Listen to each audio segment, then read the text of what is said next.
कर चलो जी इन्वेस्टर्स, आज हम देखते हैं एंजल कंपनी को कि इसके डेटा को एनालाइज करते हैं। और बिफोर गोइंग फॉरवर्ड, ये कोई बाई एंड सेल रिकमेंडेशन नहीं है। Just we are analysing the data and how business model, how it work and क्या क्या ये सर्विसेज है जो प्रोवाइड कराती है। तो चलो स्टार्ट करते हैं जी। सबसे पहले जो ये कंपनी है एंजल वन को, इनको इसका जो फाउंड हुआ था वो 1987 में इसको फाउंड किया गया था by the mister Dinesh Thakkar. तो इन्होंने कंपनी को फाइंड फाइंड किया, इन्होंने कंपनी को बनाया।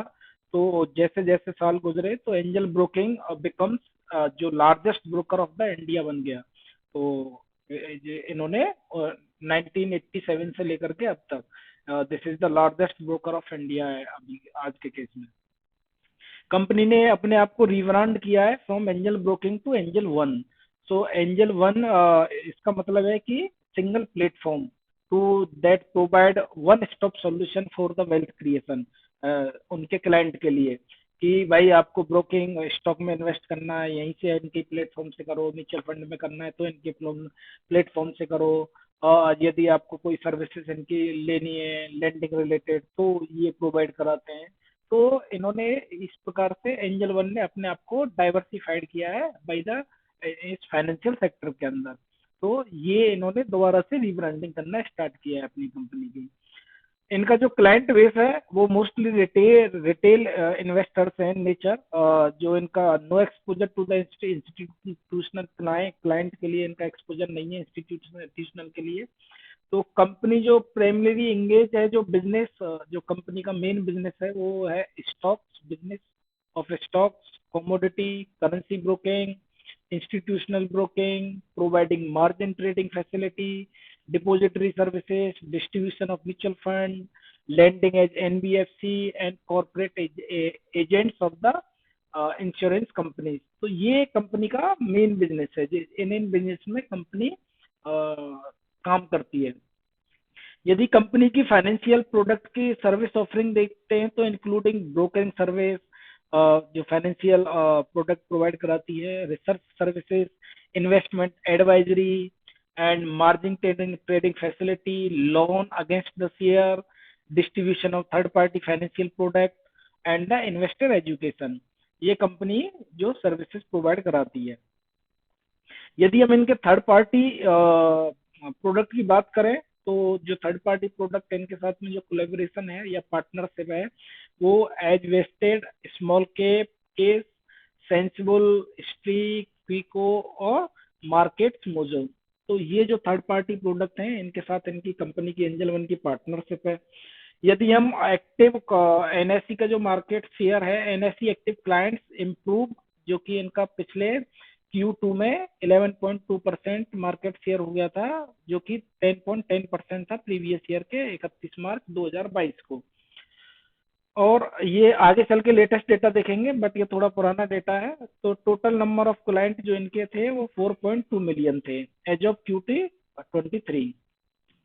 अब चलो थोड़ा इंडस्ट्री का ओवरव्यू देखते हैं कि इंडस्ट्री किस तरीके से ग्रो करेगी, क्या क्या फैक्टर रहेंगे इंडस्ट्री को ग्रो करने के लिए, जिससे कि ये पता चल पाए कि फ्यूचर में ब्रोकर इंडस्ट्री कैसा करेगी, ब्रोकरेज इंडस्ट्री या फाइनेंशियल इंडस्ट्री जिस फील्ड में ये कंपनी काम करती है। तो सबसे पहले तो हम थोड़ा इंडिया की पॉपुलेशन को देखते हैं कि ये जो डेटा इंडिया की पॉपुलेशन का प्रेजेंट किया है वो 2021 के आधार पे है, जो जनगणना हुई थी उसके हिसाब से। यदि हम पॉपुलेशन देखते हैं तो 26% जनसंख्या इंडिया की ऐसी थी उस टाइम पर 2021 में जो लेस देन 15 ईयर्स थी। और 26% ऑफ जनसंख्या ऐसी थी जिनकी उम्र 15 से 30 साल के बीच में थी। और 41% जनसंख्या ऐसी थी जिनकी उम्र 30 से 64 साल के बीच में थी। और 7% जनसंख्या ऐसी थी जिनकी उम्र 65 प्लस थी। तो ये एक इंडियन पॉपुलेशन का फिगर है। मैं ये फिगर क्यों डिस्कस कर रहा हूँ, क्योंकि इसलिए डिस्कस कर रहा हूँ आगे चल के जैसे ये एजुकेशन बढ़ेगा या फाइनेंशियल लिटरेसी बढ़ेगी तो ये एक्सपोजर मार्केट की तरफ जाएगा। तो ये भी डेटा हम आगे डिस्कस करने वाले हैं। तो ये चीज पहले समझना बहुत जरूरी हो जाता है कि भाई पॉपुलेशन किस हिसाब से ग्रो कर रही है, किस टाइप की पॉपुलेशन कितनी है और कितना मतलब मार्केट पोटेंशियल है उस पॉपुलेशन को ग्रैब करने के लिए, या वो पॉपुलेशन किस डायरेक्शन में जा रही है। यदि हम थोड़ा सा हम बैक जाते हैं आज से 10 साल बाद, तो 10 साल बाद यदि आप देखते होंगे कि आपके आस पड़ोस में शायद ही कोई होता होगा जो स्टॉक मार्केट के रिलेटेड चीजें जानता होगा। लेकिन आज की डेट में क्या हो रहा है कि जैसे जैसे लिटरेसी बढ़ रही है, फाइनेंशियल स्टॉक मार्केट या जो भी ज्ञान है, पहले इसको सट्टा बाजार बोला जाता था, अभी जैसे जैसे ज्ञान बढ़ता जा रहा है लोगों का, तो लोगों को लगने लगा है हाँ यार ये कुछ अच्छी चीज है, चलो इसमें पैसा डालते हैं। तो इस तरीके से यहाँ पे पॉपुलेशन के बारे में समझना बहुत जरूरी हो जाता है। तो अगर हम आगे देखते हैं तो यूनिक अकाउंट होल्डर्स जो इंडिया के अंदर हैं वो 1.1 billion as of December 2021। Individual PAN card holder की बात करें तो 656 million as of June 2023। India demat accounts की बात करें तो 139 मिलियन, जो कि पॉपुलेशन का सिर्फ 9.8% है। टोटल पॉपुलेशन का 9.8% पीपल ऐसे हैं जो डीमेट अकाउंट है उनका, और बाकी के जो 91% लोग हैं उनके पास डीमेट अकाउंट ही नहीं है आज की डेट में। तो आप सोच सकते हैं कि कितना पोटेंशियल है यहाँ से भी। अगर हम NSC India NSC active clients की बात करें तो एक्टिव क्लाइंट सिर्फ 2.6% ऑफ द पॉपुलेशन। तो ये भी एक फैक्ट है जो आपको दिमाग में रखना चाहिए। तो क्योंकि जिस तरीके से इंडस्ट्री ग्रो करती है उसी हिसाब से पॉसिबिलिटी होती है कि उस इंडस्ट्री में जो कंपनी है वो ग्रो करेंगी। कोई मान लो इंडस्ट्री 10% से ग्रो कर रही है तो कोई कंपनी ऐसी होगी जो 20% से ग्रो करेगी, कोई कंपनी ऐसी होगी जो 5% से ग्रो करेगी, और कोई कंपनी ऐसी होगी जितना इंडस्ट्री ग्रो कर रही है उतना ही ग्रो करेगी। तो ये कंपनी के एग्जीक्यूशन एंड ऑपरेशनल चीजों पर डिपेंड करता है। तो हम यदि अब देखो, जैसा कि मैं अभी बता रहा था कि डीमैट अकाउंट्स किस तरीके से इंडिया में ओपन हुए हैं। आज से 10 साल पहले, मतलब ये बात है अप्रैल 2012 की, मतलब आज से करीब 12 साल पहले, नॉट 10 साल। तो ये बात है, हाँ बेसिकली हम we are comparing data with the 2022 data. तो 10 से 10 साल पहले जो डीमैट अकाउंट होल्डर थे वो थे 1.7% ऑफ द पॉपुलेशन। ठीक है।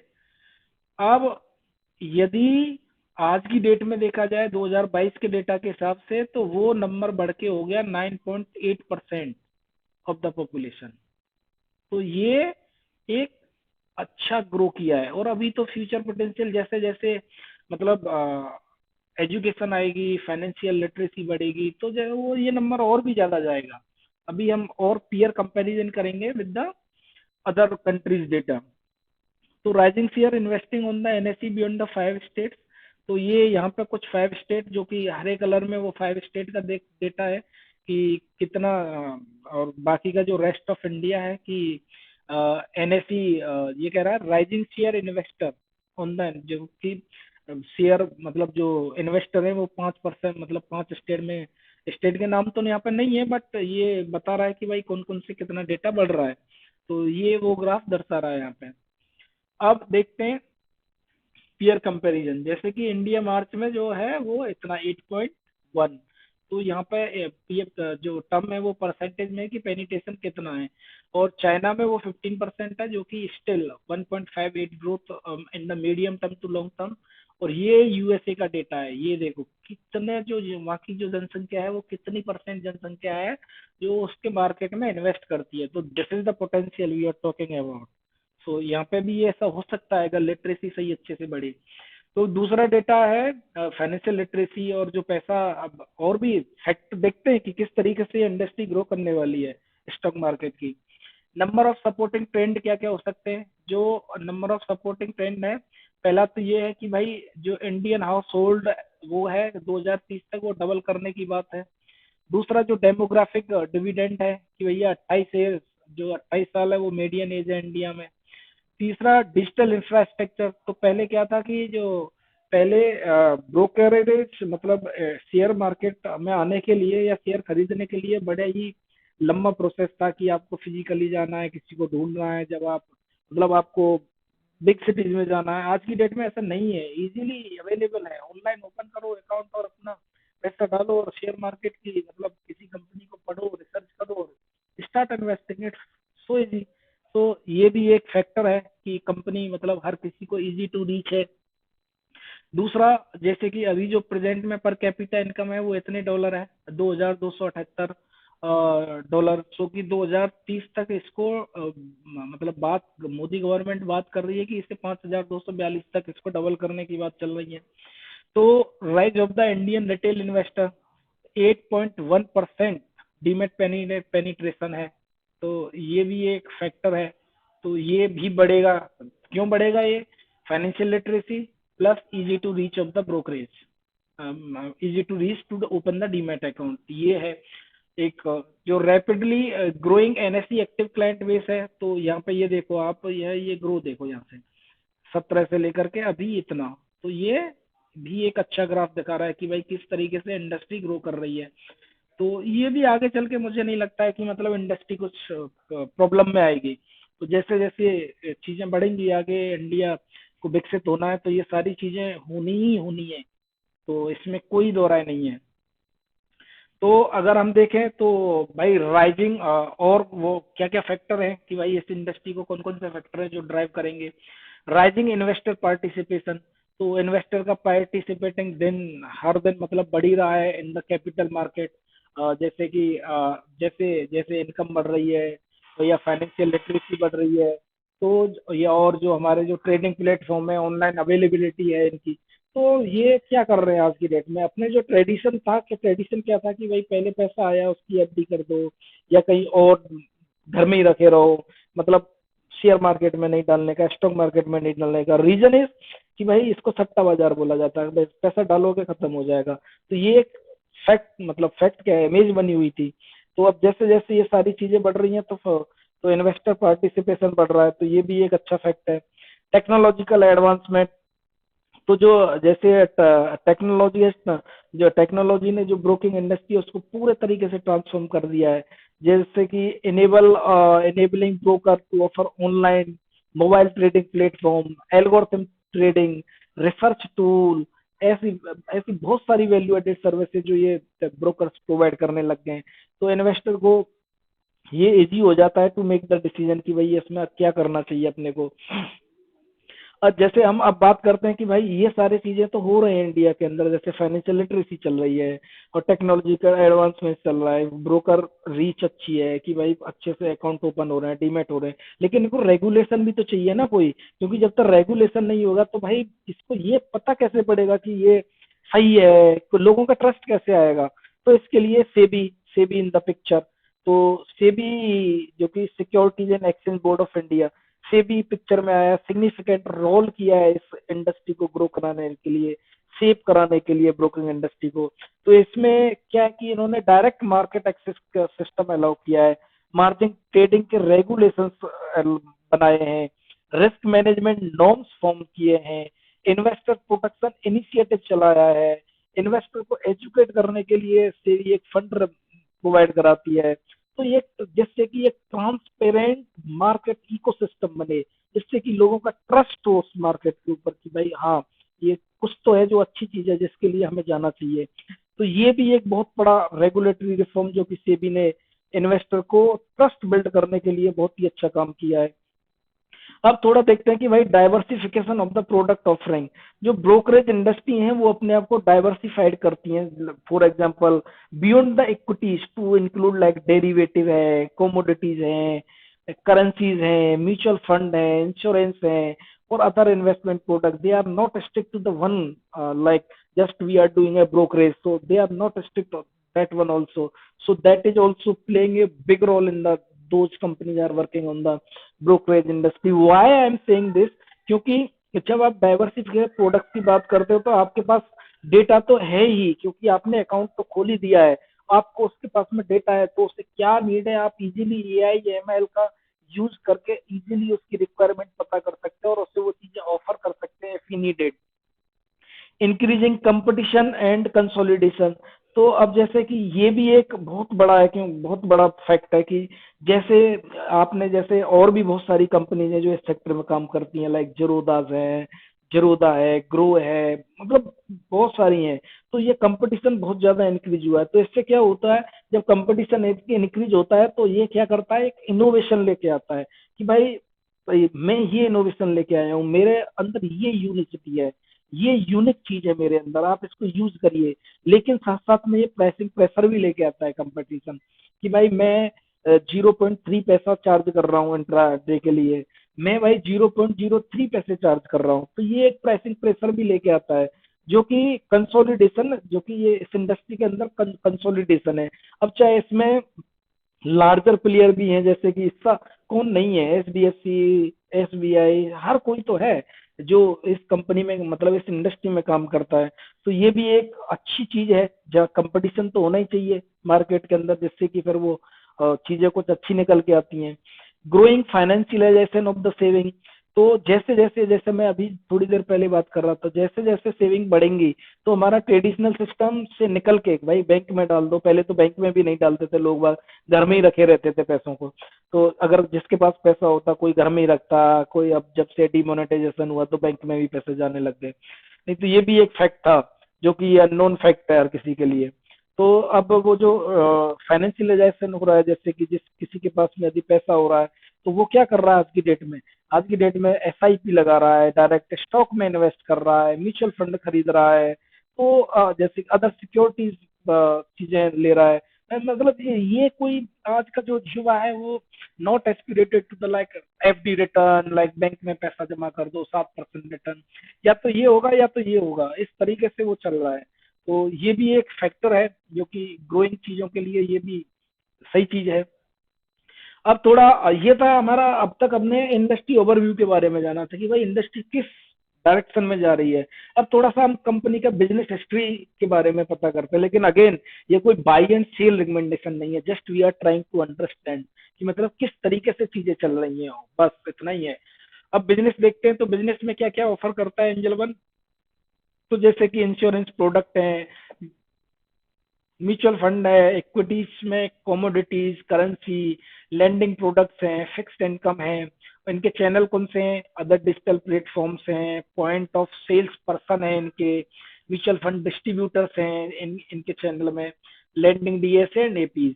तो जैसे कि मल्टी चैनल, ये यहाँ पे इन्होंने दिखा रखा है कि भाई build an ecosystem for for product sweet.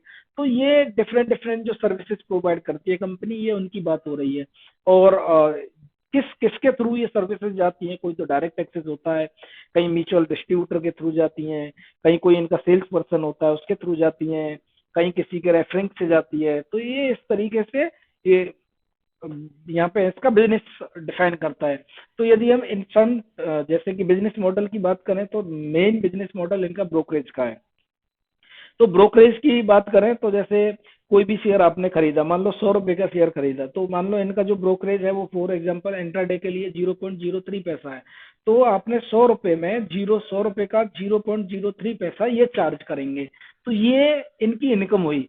तो ऐसे ही जैसे बहुत सारे इनके वो हैं प्लेटफॉर्म, फिर मान लो किसी को लैंडिंग बिजनेस लोन देते हैं, लोन अगेंस्ट अगेंस्ट शेयर देते हैं, तो वो भी इनके बिजनेस के अंदर ही आता है।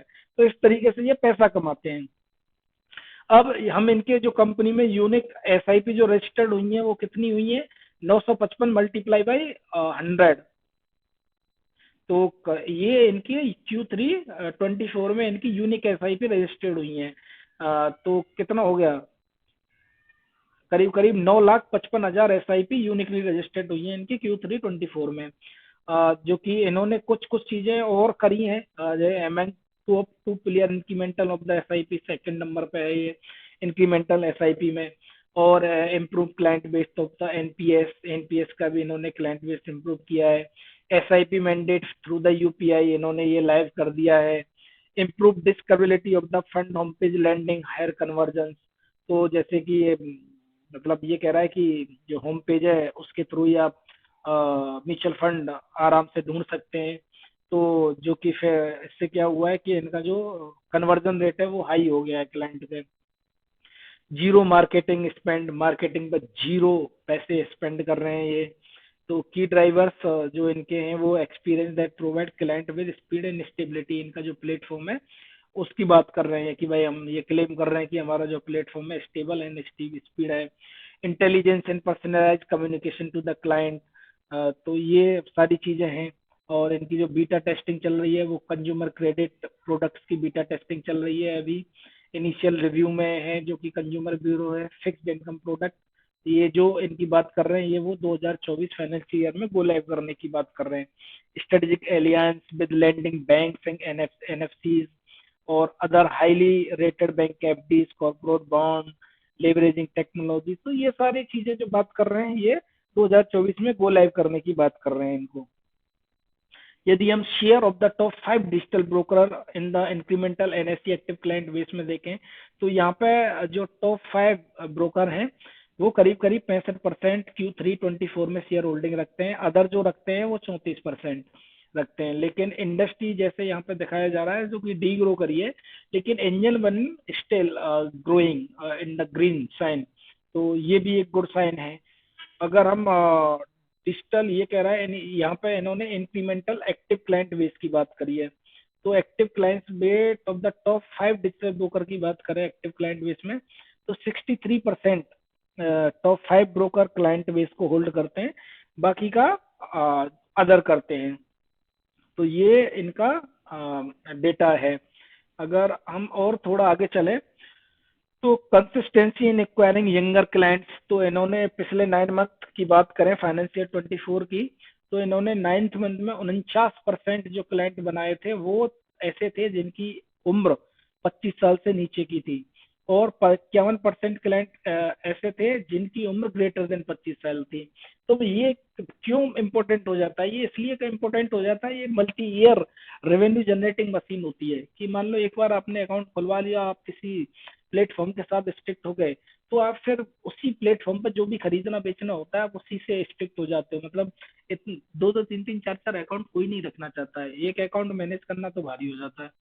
अब जैसे कि इनका फिर और देखते हैं कि भाई किस टायर 2 टायर 3 से कहाँ कितने क्लाइंट आ रहे हैं। तो मान लो करीब करीब 24 लाख क्लाइंट Q3 24 में थे। तो ये बता रहे हैं कि भैया 16 लाख 54, मतलब मल्टीप्लाई बाई 1000, मल्टीप्लाई बाई 100 करना आप लोग इस नंबर के साथ में, तो वो नंबर एग्जैक्टली होगा। Just I am reading the number.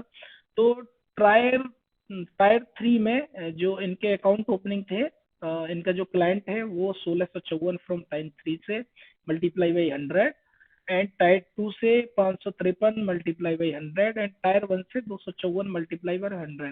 तो ये लेटेस्ट नंबर है। बाकी का प्रीवियस डेटा देखना चाहो तो वो भी देख सकते हो। जो इनका क्लाइंट बेस जो एक्वायर है उनकी एज जो एवरेज एज है वो करीब करीब 29 है। तो ये भी एक अच्छा साइन है कि भाई इनके पास में जो क्लाइंट बेस है वो कम एज वाला है। तो ये बहुत ही बढ़िया साइन है, मैं तो ये कहूंगा। तो अगर हम ब्रोकरेज इंडस्ट्री में इनके प्लेस की बात करें टोटल क्लाइंट बेस के हिसाब से, तो पहला नंबर ग्रो का है, दूसरा नंबर जीरोदा का है, और तीसरे नंबर पे आता है एंजल वन, चौथे नंबर पे आता है अपस्टॉक, और 5वें नंबर पे आईसीआईसी डायरेक्ट। ये इनका प्लेसमेंट है, ये कहाँ पे लाई कर रहे हैं इस इंडस्ट्री के अंदर, तो ये भी जानना बहुत जरूरी हो जाता है। अब हम expanding market share in active client base. तो अगर हम Q3 2022 में देखें तो इनका मार्केट शेयर जो था एक्टिव क्लाइंट बेस का 9.7% था, जो कि बढ़ के अभी Q3 24 में ये लेटेस्ट नंबर है, इनका जो क्लाइंट मार्केट शेयर हो गया है वो 14.8% हो गया एक्टिव क्लाइंट बेस के अंदर। लेकिन ये incremental NSC active client base में ये still on the second number. First number का तो मतलब डेटा है नहीं मेरे पास में, बट ये this is the second number. And अभी हम ओवरऑल इक्विटी मार्केट शेयर की बात करते हैं तो 1. Q3 2022 से इन्होंने Q3 2024 के फाइनेंशियल ईयर को कंपेयर किया है तो 1.3x हुआ है इक्विटी ओवरऑल मार्केट शेयर में, 1.3x। And the future and option में यदि ये बात करें तो ये हुआ है 1.3x, this is also grown. And the cash market share में बात करें तो this is also grown. And the commodity market share की बात करें तो this is also grown, that is 1.6x। तो ये एक डेटा है जो रिप्रेजेंट कर रहा है।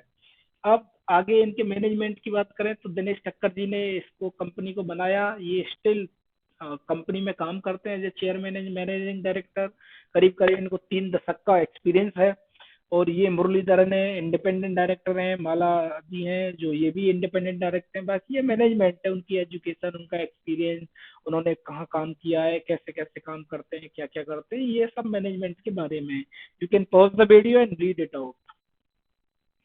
अब इनके थोड़ा फ्यूचर प्लान एंड ग्रोथ की बात करें, तो जो फ्यूचर प्लान एंड ग्रोथ है कंपनी का, जो कंपनी है वो एएमसी बिजनेस भी स्टार्ट करने वाली है, और जो कंपनी है वो वेल्थ मैनेजमेंट का बिजनेस भी स्टार्ट कर रही है, लैंडिंग बिजनेस भी मतलब स्टार्ट ही कर रही है company before the end of this financial year. और ये जो कंपनी है expect to start loan business, जो कि ये भी स्टार्ट करने वाली है। और जो कंपनी टारगेट करेगी लोन बिजनेस को, वो टायर 2 टायर 3 टायर 4 सिटीज में टारगेट करेगी। और अगर मेन जिसकी हम बात करें, जो मेन ड्राइविंग फैक्टर होगा for this company and for this industry, India is going through a massive, मतलब ट्रांसफॉर्मेशन के थ्रू जा रहा है इंडिया अभी के केस में। चाहे वो फाइनेंशियल लिटरेसी हो, चाहे वो स्मार्टफोन इंक्रीजिंग हो, यूजेस ऑफ स्मार्टफोन इंक्रीजेस हो, चाहे वो इंटरनेट पेनिट्रेशन हो, तो ये सारी चीजें यदि बढ़ती हैं इंडिया में, इनका यदि यूज बढ़ता है और पर कैपिटा इनकम डबल हो जाती है, तो definitely this industry will be benefited. तो ये एक बहुत बड़ा फैक्टर होने वाला है।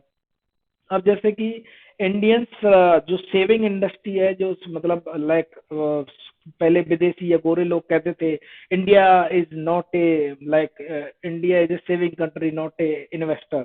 तो अभी वो चीज भी धीरे धीरे जा रही है। हम सेव तो अब कर ही लेते हैं, सेविंग हैबिट तो हमारे अंदर है, अब बस वो सेविंग हैबिट को सही तरीके से इन्वेस्ट करने वाली चीजें अब धीरे धीरे आ रही हैं। तो जैसे जैसे ये चीजें बढ़ेंगी फाइनेंशियल लिटरेसी के साथ, जैसे जैसे इन्वेस्टर यदि मार्केट के अंदर आएंगे, तो हमारा मार्केट एक मैच्योर बनेगा। तो ये भी एक बहुत बड़ा फैक्टर होने वाला है, जो कि कंपनी के लिए ग्रो करने के लिए काफी है। तो these are the plans of the companies, but these are the industry related things, so which I have told you, which I have told you। And चलो ऑफ कोर्स फाइनेंशियल देखते हैं, तो कंपनी में जो सेल्स ग्रोथ की बात करें, तो पिछले 5 साल में 31% सीएजीआर से सेल्स ग्रोथ करी है, पिछले 3 साल में 59% सीएजीआर से, और ट्रेलिंग 12 मंथ की बात करें तो 31% का है। और पिछले प्रॉफिट ग्रोथ की बात करें तो 5 साल में 52% सीएजीआर से प्रॉफिट ग्रो किया है, पिछले 3 साल में 117% सीएजीआर से ग्रो किया है, और पिछले ट्रेलिंग 12 मंथ की बात करें तो 27%, जो कि प्रॉफिट का सीधा सीधा स्टॉक प्राइस में दिख रहा है असर। पिछले 3 साल में 115% सीएजीआर से इसने ग्रो, प्रॉफिट मतलब शेयर बढ़ा है इसका, मतलब हर साल पिछले 3 साल में हर साल इसने पैसे को डबल से भी ज्यादा किया है। और पिछले 1 साल में जो शेयर बढ़ा है वो करीब करीब 2x बढ़ा है। अगर हम रिटर्न ऑन इक्विटी की बात करें तो पिछले 5 साल में ये सीएजीआर 38% था, पिछले 3 साल में 44% का है, और ट्रेलिंग 12 मंथ लास्ट ईयर का ये 47% का है। यदि हम कंपनी के मार्केट कैप की बात करें तो 28,498 करोड़ का मार्केट कैप है। करंट प्राइस कंपनी की 3,394 रुपये है। 52 वीक हाई 3,900 रुपये, 52 वीक लो 999 रुपये। स्टॉक के यदि पी की बात करें तो 27 का है। वहीं अगर इंडस्ट्री पी की बात करें तो 19 का है। यदि हम इंडस्ट्री पी से इससे कंपेयर करते हैं तो थोड़ा महंगा है थोड़ा। और यदि हम बुक वैल्यू की बात करें तो 311 रुपये पर शेयर की बुक वैल्यू है। डिविडेंड यील्ड की बात करें तो 1 रुपये 1.17% का डिविडेंड यील्ड है। आरओसी 44%, आरओई 47%, फेस वैल्यू 10 है, डेट टू इक्विटी 0.6 है, EPS 126, sales growth 30%, profit growth already discuss. Price to book की बात करें तो 10.9, current price to free cash flow minus में है, फ्री कैश फ्लो 703 करोड़ के हैं, प्रमोटर होल्डिंग 38.2% है, करंट असेट 8,659 के हैं, return on asset 12%, dividend pay out 37%। तो प्राइस टैग रेशियो की बात करें तो 0.52 है, प्राइस टू सेल्स 7.62 है। अब देखते हैं थोड़ा रिस्क क्या क्या है, इस कंपनी से क्या क्या रिस्क जुड़े जुड़े हुए हैं। तो सबसे पहला रिस्क है मार्केट रिस्क। तो मार्केट रिस्क का क्या क्या मतलब है कि मार्केट रिस्क का ये मतलब है कि market fluctuations, volatility, systematic risk. तो ये क्या है कि भाई जैसे ज्यादा मार्केट फ्लक्चुएट होता है तो ना इन्वेस्टर डर जाता है, तो वो मार्केट में उस टाइम इंटर नहीं होता है, लोग बाग डर जाते हैं। तो उसके ये क्या करेगा, ये ट्रेडिंग वॉल्यूम पे असर डालेगा। जब ट्रेडिंग वॉल्यूम पे असर होगा तो वो ट्रांजेक्शन फीस वो उनकी लो रह जाएगी। या फिर हम ये कहें कि change in interest rate, economic conditions, Jio political events, regulatory changes, ये डायरेक्टली इम्पेक्ट करेंगे ट्रेडिंग वॉल्यूम पे, जो कि ये एक बहुत बड़ा रिस्क है यदि देखा जाए तो। दूसरा है रेगुलेटरी रिस्क। तो ये जो इस मार्केट में काम करते हैं वो हाईली रेगुलेटेड है बाय द सेबीज। अगर सेबीज ने जो, ये इसीलिए ट्रस्ट भी बनता है मतलब मार्केट के अंदर। तो SEBI requirement like compliance standards हैं, टैक्स पॉलिसीज हैं, लाइसेंसिंग रिक्वायरमेंट है। तो यदि कुछ भी होता है इनमें से तो ये डायरेक्ट इसकी ऑपरेशनल कॉस्ट पे जाकर के इफेक्ट करेगा। तो ये भी एक रिस्क है। दूसरा है टेक्नोलॉजिकल रिस्क। तो टेक्नोलॉजिकल रिस्क में क्या है, मान लो सिस्टम फेलियर हो गया, या साइबर अटैक हो गया, या डेटा ब्रीच कर दिया, या ऑपरेशनल डिस्ट्रप्शन हो गया। तो ये क्या करेगा कि भाई एक तरीके से कुछ भी होता है इनका आईटी इंफ्रास्ट्रक्चर में, तो इनका डायरेक्ट वॉल्यूम पे असर पड़ेगा, और ये एक बैड जिससे बोलते हैं मार्केटिंग होती है। तो ये भी एक बहुत टेक्नोलॉजिकल रिस्क भी इनका बहुत तगड़ा है। और तीसरा आता है कंपटीशन रिस्क। तो ये एक हाईली कम्पिटिटिव इंडस्ट्री है, तो इसमें ये कोड प्रेशराइज मतलब fees, margin, customer retention rate, ये इनके लिए बहुत ही डिफिकल्ट होता है इस इंडस्ट्री में जो काम करते हैं। तो ये भी एक बहुत बड़ा रिस्क है। तीसरा है लिक्विडिटी रिस्क, क्योंकि ये जो कैपिटल लिक्विडिटी, जो कैश फ्लोज हैं, फंडिंग रिक्वायरमेंट्स हैं, अगर ये इनके पास में नहीं होता है तो जैसे ये बिजनेस लोन के में आ रहे हैं, तो ये थोड़ा ये लिक्विडिटी रिस्क भी है इनके लिए। और चौथा है इनका क्रेडिट रिस्क, देखिए कि जैसे काउंटर पर कोई डिफॉल्ट कर गया, सेटलमेंट फेलियर हो गया, क्रेडिट एक्सपोज टू क्लाइंट, तो ये इनका क्रेडिट रिस्क भी है। ऑपरेशनल रिस्क की बात करें तो ऑपरेशनल रिस्क में मान लो कोई एरर्स हो गए, ह्यूमन एरर हो गई, प्रोसेस फेलियर हो गया, लीगल कंप्लायंस नहीं हुआ, लीगल कंप्लायंस ब्रीचेज हो गया, रेपुटेशन डैमेज हो गया, तो ये डायरेक्टली इनके क्लाइंट बेस पे ही जाकर के अटैक करेगा, और वो एक बैड जिससे बोलते हैं मार्केटिंग हो जाएगी कंपनी के लिए।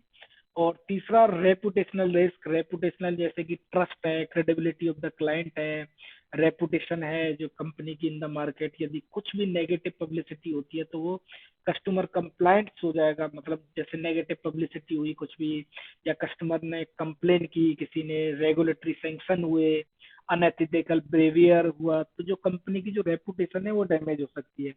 तो ये हमने एक कंपनी के बारे में थोड़ा सा एनालिसिस किया कि भाई किस कैसे कंपनी काम कर रही है एंजल वन, क्या क्या रिस्क हो सकते हैं, क्या क्या फ्यूचर प्लान हो सकते हैं, क्या इंडस्ट्री ग्रो कर सकती है। बाकी आपका डिसीजन है, आप क्या चाहते हैं, मेरी कोई इस पर राय नहीं है कि आप सेल करो या बाई करो। तो आज के लिए इतना ही, दैट्स ऑल, थैंक यू।